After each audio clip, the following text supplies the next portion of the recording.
il existe une conversation que les femmes n'ont presque jamais. Ni dans les podcasts, ni dans les cercles de discussion, ni même en thérapie. Et pourtant, elle plane entre les mots, dans les silences gênés, dans les rires qui sonnent faux. C'est une conversation cachée, celle qui parle d'un type d'homme qu'elles ne parviennent pas à définir. Un homme qui ne plie pas, qui ne supplie pas, qui ne cède pas à la pression émotionnelle. Il ne fuit pas les émotions, mais il ne s'y noie pas non plus. Il reste debout, ancré, là où d'autres vacillent. Ce n'est pas un manque de sensibilité, c'est une forme rare de lucidité. Une force tranquille, forgée dans la connaissance de soi. Et cette force dérange, précisément parce qu'elle ne peut pas être contrôlée. Carl Jung appelait cela l'intégration de l'ombre, le moment où un homme cesse de fuir ses parts sombres et décide de les comprendre. Il ne cherche plus à paraître parfait, mais à être complet. Et c'est cette complétude qui trouble. Elle déstabilise, parce qu'elle ne dépend plus du regard des autres. Quand une femme rencontre ce genre d'homme, quelque chose en elle se réveille. Pas la peur du danger, non. Une peur plus profonde, plus intime, celle de se retrouver face à elle-même.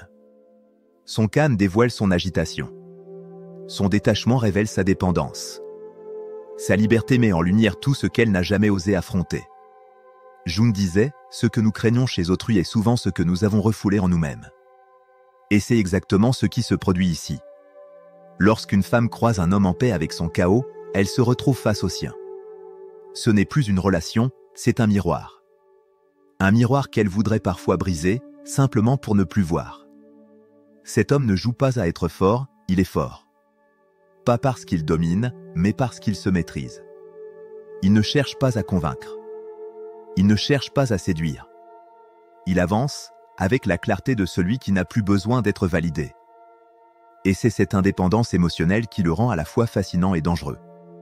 Non pas parce qu'il veut blesser, mais parce qu'il pourrait partir sans haine, sans bruit, simplement parce qu'il n'a plus rien à prouver. Ce n'est pas de la froideur. C'est de la souveraineté. Et cette souveraineté, dans un monde où tout le monde cherche à plaire, ressemble à une rébellion silencieuse. Un homme libre dérange, parce qu'il nous confronte à nos propres chaînes. Alors avant de plonger plus loin dans cette exploration de la psychologie masculine et féminine, prends un instant. Abonne-toi à cette chaîne. Pas pour un simple contenu de plus, mais pour une quête intérieure. Car ici, on ne parle pas de séduction, mais de conscience. Pas de domination, mais d'éveil. L'homme dont il est question n'est pas un mythe. Il existe. Et s'il t'intrigue autant qu'il t'effraie, c'est peut-être parce qu'il reflète ce que tu redoutes le plus, ta propre lumière, cachée derrière ton besoin de contrôle. Il y a une chose que la plupart des femmes ne savent pas nommer, mais qu'elles ressentent au plus profond d'elles-mêmes, la peur de la masculinité intégrée. Pas celle des apparences, des muscles ou des postures. Mais celle, plus silencieuse et plus redoutable, d'un homme qui a fait la paix avec ses contradictions. Un homme qui n'a plus besoin de se prouver. Qui ne cherche ni à dominer ni à se soumettre. Un homme qui a regardé ses ténèbres sans détourner le regard, et qui, au lieu de s'y perdre, y a trouvé sa propre lumière. C'est de cette lumière intérieure dont Jung parlait quand il évoquait l'individuation, le processus de devenir soi, sans masque, sans rôle, sans illusion. Cet homme-là ne joue pas à être fort. Il est fort parce qu'il a rencontré sa faiblesse. Il ne se cache plus derrière l'arrogance ou la peur de paraître vulnérable. Il ne cherche plus à fuir sa douleur, il l'a comprise, apprivoisée, transformée en sagesse. Et cette forme d'équilibre, cette sérénité presque primitive, a quelque chose d'inconfortable pour ceux qui vivent encore dans le déni d'eux-mêmes. Ce n'est pas un homme parfait. C'est un homme complet. Et cette complétude réveille une peur ancienne, celle de ne plus pouvoir manipuler, influencer, ni sauver. Car face à lui, le contrôle perd son pouvoir. Lorsqu'une femme croise cet homme, elle sent qu'il ne joue pas le même jeu. Il ne réagit pas à ses tests, à ses silences, à ses provocations. Il écoute, il observe et reste immobile à l'intérieur. Son calme ne vient pas de l'indifférence, mais d'une maîtrise profonde de lui-même. Et c'est précisément ce calme qui la trouble, parce qu'il met à nu son propre chaos intérieur. Jung disait, ce que nous n'avons pas affronté en nous-mêmes, nous le rencontrons sous la forme du destin. Et c'est exactement ce qui se produit ici. Quand une femme rencontre un homme qui s'est confronté à son ombre, elle se retrouve face à la sienne. Pas par choix, mais par résonance. Ce qu'il incarne, elle le ressent avant même de le comprendre. Sa présence agit comme un déclencheur, elle l'attire, mais la déstabilise. Elle veut le comprendre, mais il échappe à toute définition. Ce n'est pas la peur du danger qui s'installe, c'est la peur de l'authenticité nue. Parce qu'avec lui, il n'y a plus de terrain de jeu, plus d'illusion. Tout devient vrai. Et le vrai, quand on a bâti sa sécurité sur des masques, fait toujours peur. Il ne la domine pas, il la dévoile. Son regard ne cherche pas à séduire, il observe. Et cette observation réveille un malaise, celui d'être vu sans filtre, sans maquillage émotionnel. Car cet homme ne cherche pas à posséder.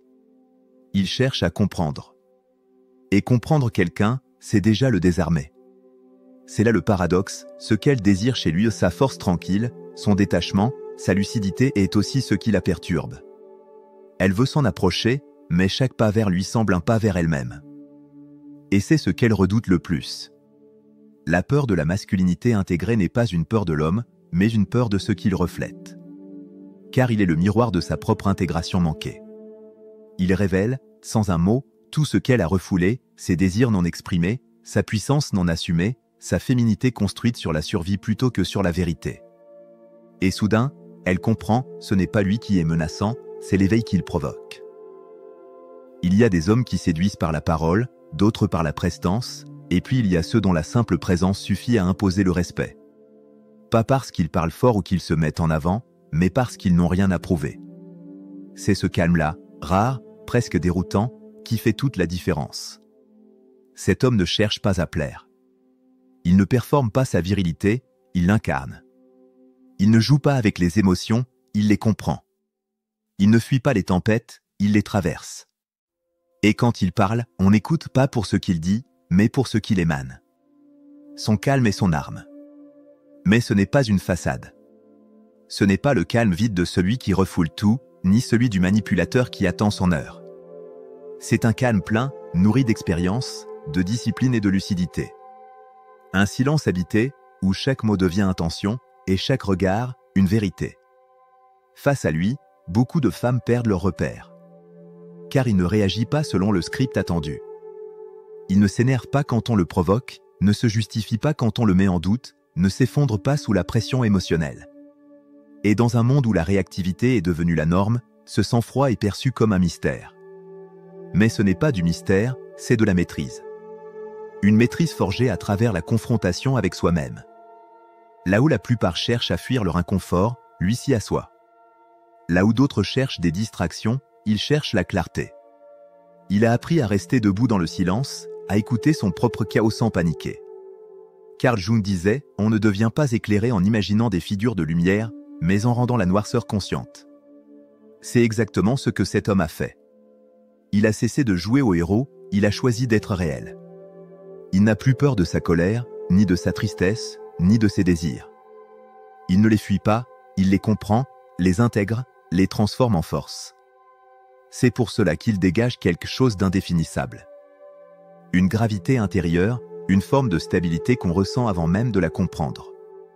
Sa simple présence impose une direction, comme si tout autour de lui trouvait son axe. Mais ce calme, cette force tranquille, a un prix. Il a dû mourir à lui-même plusieurs fois. Renoncer à plaire, renoncer à convaincre, renoncer à être perçu comme gentil. Parce que la vérité, c'est qu'un homme qui se connaît ne cherche plus à être compris. Il est. Et ce simple fait dérange, car il n'entre dans aucun rôle social, dans aucune attente. Face à lui, une femme sent intuitivement qu'elle ne peut pas le manipuler. Ses jeux, ses silences, ses tests tombent à plat. Non pas parce qu'il est indifférent, mais parce qu'il est imperméable à la peur du rejet. Il ne cherche pas à retenir. Il laisse partir. Et cette liberté, ce détachement serein, ébranle tout ce qu'on appelle habituellement un romantisme. Ce qu'elle perçoit comme du désintérêt est en réalité une présence sans dépendance. Il n'a pas besoin de contrôle pour aimer. Il n'a pas besoin de possession pour exister. Et cette indépendance émotionnelle, dans une société fondée sur le manque, ressemble presque à de la rébellion spirituelle. Parce qu'il s'est trouvé, il ne se perd plus dans les autres. Et cette certitude tranquille, cette paix intérieure, c'est cela, la véritable force du calme. Une puissance qui ne s'affiche pas, mais qu'on ressent comme une évidence. C'est cette énergie que Jung appelait la totalité retrouvée, l'union entre la lumière et l'ombre, entre le masculin et le féminin, entre la raison et l'instinct. Un homme complet n'a plus besoin de jouer. Et c'est précisément ce qui rend sa présence inoubliable. Il existe un moment précis, imperceptible pour certains, mais bouleversant pour d'autres, celui où le pouvoir change de nature. Il n'est plus physique, ni social, ni même verbal. Il devient psychologique. C'est à ce moment que la relation entre un homme et une femme cesse d'être un jeu de surface pour devenir un champ invisible, un espace d'énergie où tout se ressent avant de se dire. Et dans cet espace, un homme pleinement conscient de lui-même devient redoutable non pas parce qu'il cherche à dominer, mais parce qu'il n'a plus besoin de le faire. Il ne mendie pas la validation. Il ne cherche pas à séduire pour se sentir vivant. Il est déjà complet. Et cette complétude désarme. Elle déstabilise ceux qui, inconsciemment, ont bâti leur sentiment de valeur sur le regard de l'autre. Face à lui, une femme ne ressent pas de menace extérieure. Elle ressent quelque chose de plus subtil, plus dérangeant, une perte de repères émotionnels. Ses stratégies habituelles, le charme, la distance, la provocation glissent sur lui sans effet. Parce qu'il n'entre pas dans le jeu. Il ne répond pas à la manipulation, ni par la colère, ni par la flatterie. Il reste simplement présent, centré. Et c'est là que le pouvoir se renverse.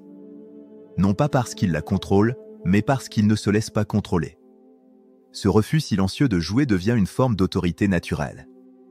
Une domination sans intention de dominer. Carl Jung disait, ce que nous essayons de contrôler finit toujours par nous contrôler. Et cet homme a compris cela. Il ne cherche plus à diriger le monde extérieur, il gouverne son monde intérieur. Ce qu'il ne peut pas changer, il l'accepte. Ce qu'il peut transformer, il le fait avec calme et lucidité. Ce pouvoir psychologique, ce détachement conscient, agit comme un miroir brûlant. Une femme y voit sa propre tension, le besoin d'avoir le contrôle pour se sentir en sécurité. Mais plus elle essaie de le saisir, plus il lui échappe. Parce qu'il ne vit pas dans la dépendance affective. Il vit dans la liberté relationnelle. Il peut aimer sans se perdre. Désirer sans s'attacher à l'issue. Donner sans attendre de retour. Et c'est cela, paradoxalement, qui attire le plus. Parce qu'il ne promet pas la sécurité, il inspire la vérité. Son regard ne dit pas le « je te veux », il dit le « je te vois ». Et être vu sans contrôle, sans filtre, sans possibilité de diriger la perception de l'autre, c'est terrifiant. Parce que pour la première fois, elle ne peut pas choisir quel rôle jouer. Face à lui, elle ne peut être qu'elle-même. Mais cette authenticité imposée est aussi une porte. Une invitation à se libérer des illusions, à se rencontrer enfin sans masque. Ce que beaucoup prennent pour une lutte de pouvoir n'est en réalité qu'un test d'authenticité. Une danse entre deux inconscients où chacun, à sa manière, cherche à savoir si l'autre tiendra dans la lumière de la vérité. Et c'est là que se trouve la beauté du paradoxe, l'homme qui refuse le pouvoir sur autrui finit par l'obtenir naturellement. Parce que son calme n'est pas une stratégie. C'est une énergie de présence. Il n'a rien à prouver, rien à dissimuler. Son autorité ne vient pas d'un rôle, mais de son être. Alors, pour celle qui le rencontre, la question n'est plus « comment le conquérir ?» mais plutôt « suis-je prête à me rencontrer moi-même à travers lui ?» Carl Jung disait « Nous ne voyons pas les autres tels qu'ils sont, mais tels que nous sommes. » Et c'est peut-être la phrase la plus déstabilisante qui soit, car elle remet en question tout ce qu'on croit savoir sur l'amour, l'attirance et la relation. Lorsque deux êtres se rencontrent, il ne s'agit pas simplement d'une rencontre entre deux corps ou deux personnalités, mais entre deux inconscients. Et c'est dans cet espace invisible que naît la véritable tension, la projection. Une femme ne tombe pas amoureuse d'un homme par hasard. Elle tombe amoureuse de ce qu'elle projette sur lui et l'image de sa sécurité, de sa passion, de son idéal, parfois même de son père ou de l'homme qu'elle aurait voulu devenir. Et tant que cet homme incarne ces images inconscientes, il reste irrésistible. Mais quand il cesse de correspondre à ce scénario intérieur, la désillusion commence. Cet homme, celui dont nous parlons depuis le début, ne nourrit pas la projection. Il la rejette. Il refuse d'endosser le rôle de sauveur, de rebelle, d'idéal romantique ou de bourreau. Il ne veut pas être une image. Il veut être une vérité. Et c'est ce qui le rend psychologiquement inaccessible pour beaucoup. Parce qu'aimer un être réel, c'est se priver du confort de l'illusion. C'est regarder en face ses propres désirs, ses blessures, ses manques. c'est reconnaître que ce que nous aimons chez l'autre est souvent ce que nous cherchons désespérément à retrouver en nous. Quand cet homme entre dans la vie d'une femme, il agit comme un miroir sans pitié. Il ne reflète pas seulement son charme, il renvoie aussi sa fragilité, ses contradictions, ses besoins de contrôle. Et plus elle essaie de le comprendre, plus elle découvre des zones d'elle-même qu'elle avait soigneusement évitées. Elle se dit, il est difficile à cerner. Mais ce qu'elle veut dire en réalité, c'est « il me confronte à ce que je ne comprends pas encore en moi ». Car il ne se laisse pas réduire à un rôle. Il ne se laisse pas posséder par une attente. Il reste libre, entier dans sa lumière comme dans son ombre. Et cette liberté, loin d'être arrogante, est en vérité profondément spirituelle. Parce qu'elle oblige l'autre à grandir. À voir ses propres projections, à les reconnaître, à les laisser s'effondrer. C'est douloureux, mais c'est le seul passage vers une relation véritable. June appelait ce moment l'effondrement des projections. C'est l'instant où l'on cesse d'aimer l'idée qu'on se faisait de quelqu'un pour enfin commencer à le voir vraiment. Mais pour beaucoup, cette étape est insupportable. Car quand les illusions tombent, le vide apparaît. Et dans ce vide, il faut choisir, fuir ou évoluer. Cet homme, lui, ne fuit pas. Il ne dramatise pas. Il reste calme, car il sait que ce vide n'est pas une perte, c'est une naissance. C'est dans cette désillusion que commence l'amour réel, celui qui ne cherche plus à compléter, mais à comprendre. Et c'est là que réside le cœur du message de June, nous n'aimons pas pour être sauvés, mais pour nous révéler. Et l'autre, dans sa vérité brute, devient notre plus grand maître. Alors quand une femme dit qu'un homme la trouble, qu'elle le trouve mystérieux, qu'elle ne sait pas pourquoi elle pense à lui sans cesse, ce n'est pas de la magie. C'est son inconscient qui reconnaît un miroir. Un miroir qui, pour la première fois, ne flatte pas mais réveille. Parce que ce qu'elle aime chez lui, ce n'est pas lui. C'est elle-même, dans sa forme la plus authentique, la plus libre, la plus entière. Et c'est cette révélation, aussi belle que douloureuse, qui transforme l'attirance en évolution. Il y a une différence immense entre se détacher et se fermer.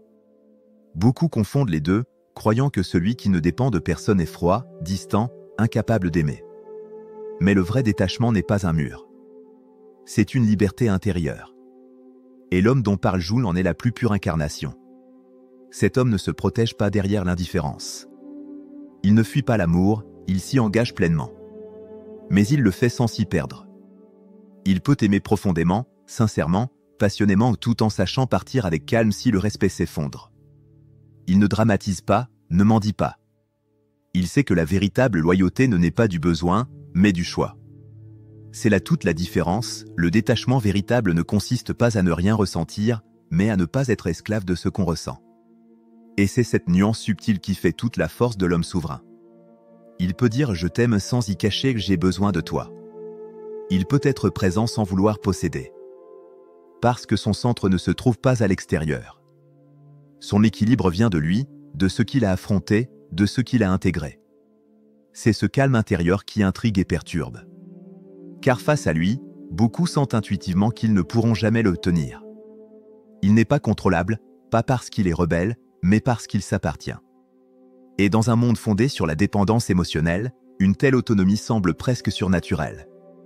June écrivait « Celui qui regarde à l'extérieur rêve, celui qui regarde à l'intérieur s'éveille ». Cet homme s'est éveillé. Il a cessé de courir après les illusions du contrôle, de la validation, du besoin d'être compris. Son regard est tourné vers l'intérieur. Et c'est de là que naît sa puissance tranquille. L'amour, pour lui, n'est pas un moyen de se combler. C'est un espace de vérité. Un lieu où deux âmes se rencontrent sans se dévorer. Où la vulnérabilité devient une force, non une faiblesse. Il ne cherche pas à être admiré. Il cherche à être vrai. Et ce détachement, loin d'être une distance, devient une forme de clarté. Il n'aime pas moins, il aime mieux. Il n'offre pas des émotions désordonnées, mais une stabilité rare. Il n'exige rien. Il accueille. Face à lui, une femme sent que son pouvoir habituel, celui du charme, de l'attention, de la séduction, ne fonctionne pas. Non pas parce qu'il la rejette, mais parce qu'il la voit au-delà. Il voit ce qu'elle essaie de cacher, ses blessures, ses peurs, sa lutte pour garder le contrôle. Et dans ce regard, elle ne se sent ni jugée ni flattée, elle se sent mise à nu. C'est à cet instant que beaucoup confondent détachement et froideur. Mais la vérité, c'est que cet homme n'est pas froid. Il est lucide. Et cette lucidité, dans une société qui glorifie les émotions incontrôlées, ressemble à de la distance. Mais ce n'en est pas. C'est la manifestation la plus haute de la conscience, la capacité d'aimer sans se perdre. Il n'a pas peur de la solitude, car il l'a apprivoisée. Il n'a pas besoin de prouver sa valeur, car il l'a trouvée. Et parce qu'il ne dépend de rien, il peut tout offrir. Son détachement n'est pas un bouclier. C'est une forme d'amour mature, un amour sans possession, sans attente, sans peur. Un amour qui ne cherche pas à retenir, mais à révéler. Et c'est précisément cela qui déstabilise, il n'aime pas pour combler un vide, il aime pour éveiller. Il arrive parfois qu'une rencontre ne change pas une vie de façon visible, mais intérieurement, elle bouleverse tout. C'est une transformation silencieuse, presque imperceptible de l'extérieur, mais qui réécrit les fondations d'une âme. C'est ce que provoque la présence d'un homme éveillé, pas un séducteur, pas un idéal, mais un être entier. Quand une femme le rencontre, quelque chose en elle se déplace. D'abord, elle est intriguée.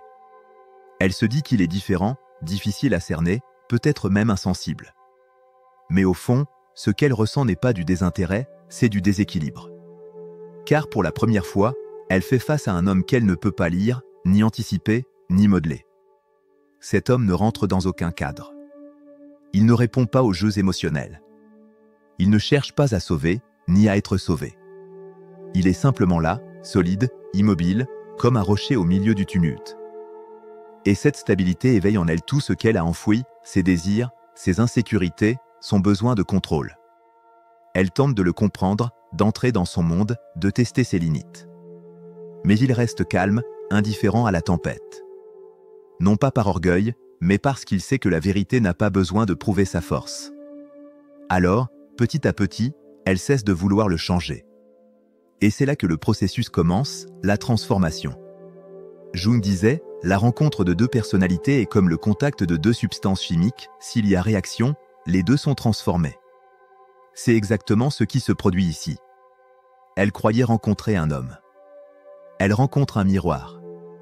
Et dans ce miroir, elle découvre tout ce qu'elle a projeté, tout ce qu'elle a fui, tout ce qu'elle n'a jamais osé affronter. Au début, cette révélation est douloureuse. Parce qu'elle met en lumière le décalage entre ce qu'elle croyait être et ce qu'elle est réellement. Mais peu à peu, ce malaise devient compréhension. Ce n'est pas lui qui l'effraie, c'est elle-même, dans sa version brute, authentique, non filtrée. Plus elle passe de temps près de lui, plus elle sent que ses masques tombent. Elle ne peut plus jouer, ni séduire, ni manipuler. Son rire nerveux s'éteint. Son regard change. Et dans ce silence nouveau, elle commence à se voir non pas comme elle voudrait être, mais comme elle est. C'est dans cette phase que naît la résistance. Elle veut fuir. Elle veut retrouver ses anciens repères, ses hommes faciles à lire, ses relations qu'on contrôle. Mais une fois qu'on a goûté à la vérité, les illusions ont un goût fade. Elle le sait. Et même si elle s'éloigne, une part d'elle reste éveillée. Parce qu'il ne s'agit plus de lui, mais d'elle. Il n'est plus le centre, il est le déclencheur. Celui qui a ouvert la porte de son inconscient, qui l'a forcé à se regarder sans artifice. Et cette révélation, aussi brutale soit-elle, est un cadeau. C'est ainsi que la rencontre devient initiation. Ce n'est pas une histoire d'amour au sens romantique. C'est une histoire d'éveil. Elle découvre que l'attirance qu'elle ressent n'est pas une dépendance, mais un appel. Un appel à s'unifier, à devenir entière. L'homme souverain ne cherche pas à transformer la femme. Mais sa seule présence la pousse à le faire. Parce qu'il ne la juge pas, ne la corrige pas, ne la façonne pas. Il la révèle. Et dans cette révélation, elle comprend enfin que l'amour n'est pas une possession, mais une prise de conscience. Qu'il ne s'agit pas de trouver quelqu'un qui la complète, mais de devenir complète elle-même. C'est ainsi que la véritable transformation s'opère, dans le silence, sans promesse, sans drame, juste une rencontre, un regard, un choc intérieur. Un instant où deux âmes se reconnaissent, et où la vie, doucement, ne sera plus jamais la même. Au bout du chemin, il reste une évidence, cet homme n'était jamais l'adversaire, ni l'énigme à résoudre. Il était le déclencheur. Le miroir que la vie place sur la route de celle ou celui qui refuse encore de se voir tel qu'il est. Un homme incontrôlable n'est pas un danger. C'est un révélateur. Ce que beaucoup prennent pour de la froideur est en réalité une clarté. Ce qu'on appelle détachement, c'est de la présence pure. Et ce qu'on interprète comme de la distance, c'est souvent la preuve qu'il a trouvé son centre. Il ne résiste pas à l'amour, il résiste à la dépendance. Il ne fuit pas l'intimité, il fuit l'illusion. Et dans un monde où la majorité cherche à posséder avant de comprendre, cette attitude dérange. Jung disait, l'éveil n'est pas confortable, mais il est libérateur. Cet homme éveillé incarne cette vérité. Il vit avec une conscience si profonde qu'elle devient un champ d'énergie autour de lui. On le sent avant de le comprendre. Et ce que beaucoup ressentent comme un vertige, c'est simplement leur âme qui reconnaît une vibration familière, la liberté. Lorsqu'une femme croise sa route, quelque chose s'éveille en elle. Pas un besoin, mais un souvenir. Le souvenir d'une version d'elle-même qui n'a jamais eu peur d'exister sans contrôle. Cette part d'elle qu'elle a muselée pour plaire, pour être aimée, pour correspondre. Sa présence réveille cette puissance intérieure. Elle se voit à travers lui non pas petite, mais infinie. Mais cette reconnaissance n'est pas douce. Elle brûle. Parce que voir sa propre lumière, c'est aussi voir son ombre. Et beaucoup préfèrent accuser le miroir plutôt que d'affronter le reflet. C'est pourquoi certaines fuient cet homme. Elles disent qu'il est distant, froid, impossible à atteindre. Mais en vérité, il n'est pas inaccessible, il est inattaquable. Parce qu'il n'a plus d'ego à nourrir. Il ne cherche ni l'approbation, ni la victoire. Il vit dans la vérité nue, et cette vérité n'offre aucun terrain à la manipulation. Alors, pour la femme prête à s'éveiller, il devient une bénédiction. Non pas parce qu'il la comble, mais parce qu'il la confronte. Il lui montre que le véritable amour ne se quémande pas, ne se prouve pas, ne se dramatise pas.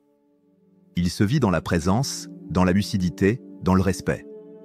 Il ne vient pas pour la sauver. Il vient pour l'amener à se sauver elle-même. Et quand elle cesse enfin de vouloir le comprendre ou le posséder, quand elle accepte de le voir comme un être libre et non comme un projet, quelque chose d'immense se produit, elle s'éveille à sa propre souveraineté. C'est alors qu'elle réalise que l'homme incontrôlable n'était pas son opposé. Il était son reflet le plus pur. Le symbole vivant de ce qu'elle pouvait devenir, entière, consciente, en paix. Jung l'avait prédit, l'amour véritable commence quand la projection s'effondre. Et c'est à ce moment-là, quand tout contrôle s'éteint, que naît la liberté partagée. Deux êtres qui ne s'appartiennent pas, mais qui se reconnaissent. Deux âmes qui ne se complètent pas, mais qui s'élèvent ensemble. Voilà le rôle de cet homme rare, cet homme souverain, cet homme que rien ni personne ne peut posséder. Il n'est pas là pour plaire, ni pour rassurer.